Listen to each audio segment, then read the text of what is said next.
모세가 시내산에 올라가 하나님과 이스라엘 백성 간의 언약을 체결하는 신성한 기간에 이스라엘 백성들은 금송아지를 만들어 섬기는 범죄를 저질렀습니다. 금송아지 사건으로 하나님과 이스라엘 백성들과의 언약 관계가 깨어지고 말았습니다. 이스라엘 백성들은 중대 범죄를 저질러 진멸될 위기를 맞았습니다. 그러나 언약의 중개자인 모세가 이스라엘 백성들을 위해 중보기도 하고 이스라엘 백성들이 회개함으로 언약 관계가 다시 회복되었습니다. 이것은 에덴 동산에서의 타락 사건과 일맥상통합니다. 첫사람 아담과 하와는 선악과를 먹지 말라는 하나님의 명령을 거역하고 죽을 위기에 처했습니다. 그러나 하나님의 은혜로 당장의 죽음을 면하게 되었습니다. 이것은 이스라엘의 역사 속에서 계속 반복되었습니다. 이스라엘 백성들은 하나님의 약속을 받았지만 그 약속의 삶을 살아내지 못함으로 위기에 처하게 되었고 그럼에도 하나님의 자비와 국률로 구원을 얻고 회복되었습니다.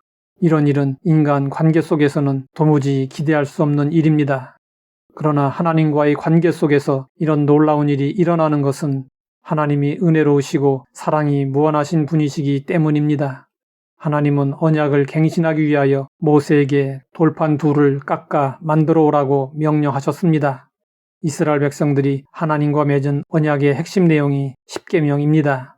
하나님은 이 언약을 잊지 말라고 돌판에 새겨주셨습니다. 모세가 밤새 돌판을 준비하고 아침에 하나님 앞으로 나아갔습니다. 모세가 분노하여 깨뜨린 첫 번째 돌판이 언약의 단절을 상징한다면 두 번째 돌판은 언약의 회복을 상징합니다. 우리도 여러 가지 상황 속에서 때로는 실패하고 넘어지게 되더라도 다시 시작할 수 있음을 기억하고 믿음의 눈을 들어 하나님을 바라보며 하나님을 더욱 의지해야 합니다. 하나님이 모세에게 첫 십계명 돌판을 주실 때는 친히 준비하셨습니다. 여호와께서 시내산 위에서 모세에게 이르시기를 마치신 때에 증거판 둘을 모세에게 주시니 이는 돌판이요 하나님이 친히 쓰신 것이더라. 반면에 두 번째 십계명 돌판은 모세에게 준비하도록 하셨습니다. 너는 돌판 둘을 처음 것과 같이 다듬어 만들라.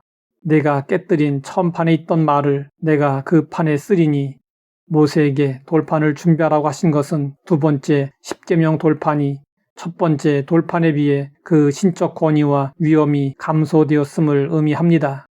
이것은 이스라엘 백성들의 범죄로 인한 아쉬운 결과였습니다. 하나님은 이스라엘 백성들의 죄악을 용서하셨습니다. 하지만 이스라엘 백성들에게는 죄의 흔적이 그대로 남게 되었습니다. 우리가 죄를 범했을 때도 그렇습니다. 회개하면 용서는 받게 되지만 죄의 흔적은 남게 됩니다. 이것은 우리 몸의 상처와 같습니다. 상처를 입고 치료를 받았어도 몸에 그 흔적은 그대로 남게 됩니다. 우리는 세상 속에서 온갖 유혹에 노출되어 살고 있습니다. 눈에 보이는 싸움보다 더 치열한 전투가 우리 내면에서 벌어지고 있습니다. 죄성을 지닌 인간은 스스로 유혹을 거부하고 죄를 이길 수 없습니다. 우리는 성령님의 도우심과 능력에 의지하여 육신의 정욕을 제어함으로 몸에 죄의 흔적을 남기지 않도록 부단히 노력해야 합니다. 하나님은 모세 앞으로 지나가시면서 하나님의 이름을 선포하셨습니다. 여호와라 여호와라 자비롭고 은혜롭고 노하기를 더디하고 인자와 진실이 많은 하나님이라. 하나님은 자신이 어떤 분이신지 직접 알려주셨습니다. 하나님은 지금까지도 변함없이 우리에게 자비로우시고 은혜로우시고 노하기를 더디하시는 분이십니다. 그렇기 때문에 하나님의 심판은 3, 4대까지만 내려가고 하나님의 사랑은 1000대까지 내려갑니다. 바울은 하나님의 이 놀라운 사랑을 이렇게 증언했습니다. 우리가 아직 죄인 되었을 때에 그리스도께서 우리를 위하여 죽으심으로 하나님께서 우리에 대한 자기의 사랑을 확증하셨느니라.